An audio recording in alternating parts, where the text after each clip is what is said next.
Maybe you've been living so diligently, ticking off every task and pushing yourself forward. But at the end of the day, you're left with a heavy expectations and the same thought each night. Tomorrow, I'll be better.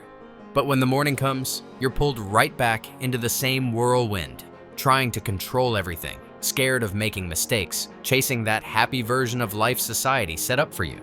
The harder you chase, the further it slips away. Have you noticed that the more you try to control everything, the more out of control you actually feel? The more you push for happiness or success, the more they seem to run from you? This isn't your fault. It's a subtle trap that almost everyone falls into. The problem is, if you keep living like this day after day, you'll slowly burn out. You think you're moving forward, but really you're stuck in a cycle of stress, mistakes, and disappointment. Picture yourself 10 years from now, looking back and realizing you've been running full speed on a hamster wheel, tired but going nowhere. The biggest pain isn't failure. It's looking back and seeing you've wasted your youth, missed the chance to live fully just because you didn't know how to escape the invisible traps your own brain and society built around you. But there are simple principles that, once you understand them, can break you free from this loop. Not only will you escape the cycle, but you'll also find clarity, freedom, and lasting happiness. In this video, I'm going to share 4 key secrets step by step to help you dismantle the hard work traps that have been holding you down. These aren't just empty motivation tips. They're principles backed by science, philosophy, and real-life experience. And by the end, you'll see that changing your life doesn't mean doing more. It means doing things differently, in the right way. So, let's dive into the first secret. Part 1. The paradox of effort and control.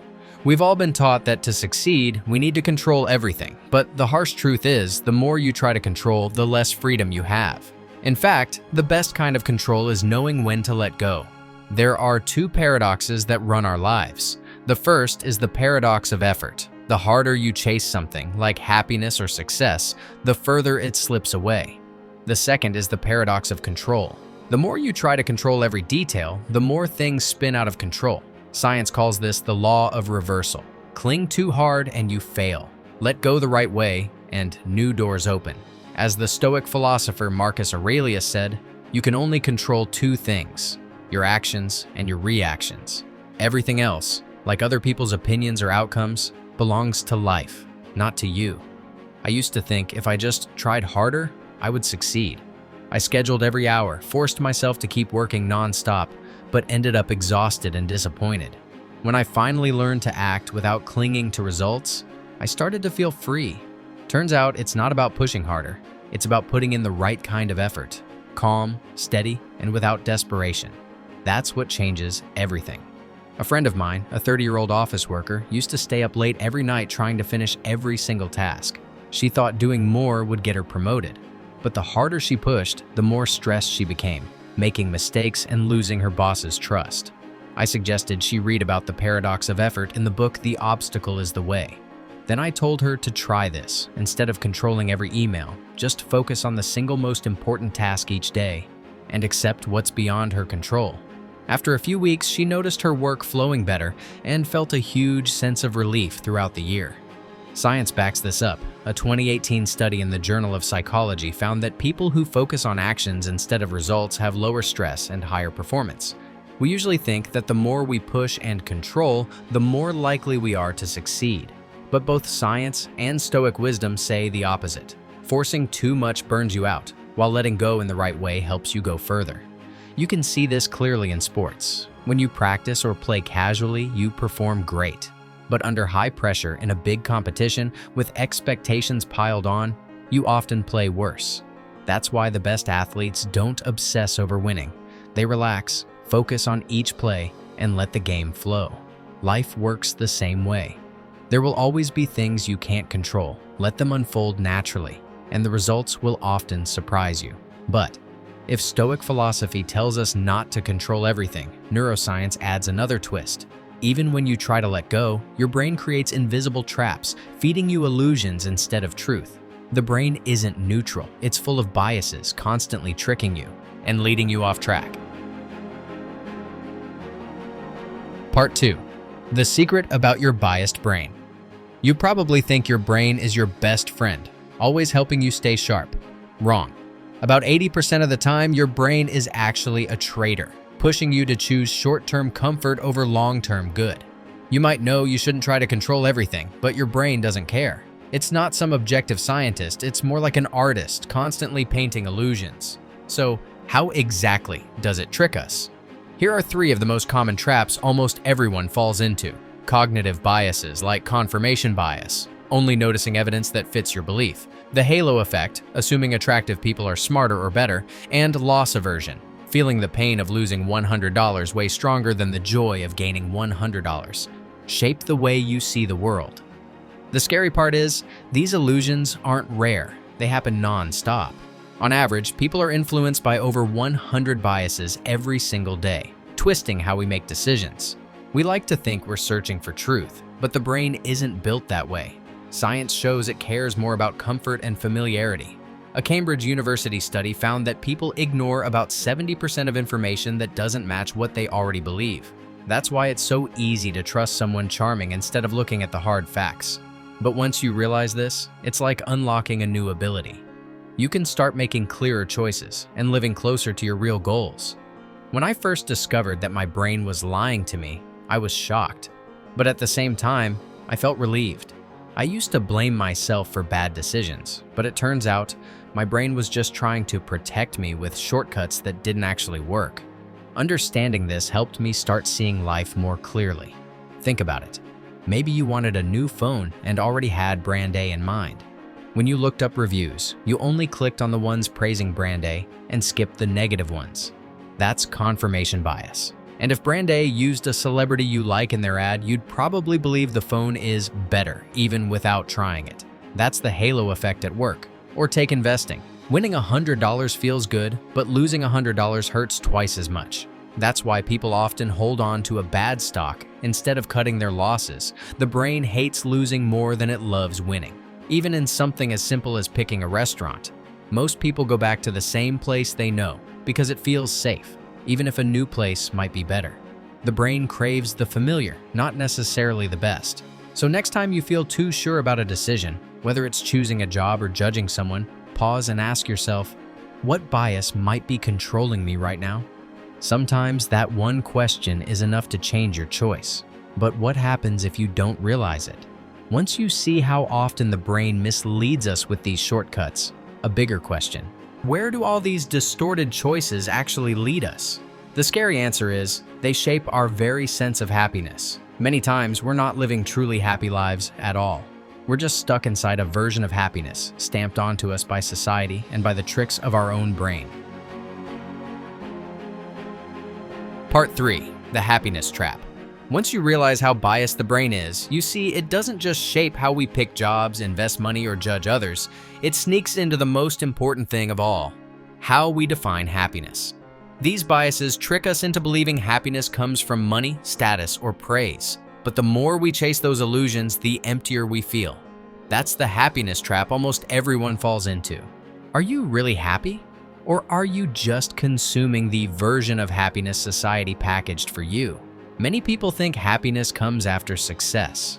But the truth is, happiness is actually the fuel that creates success.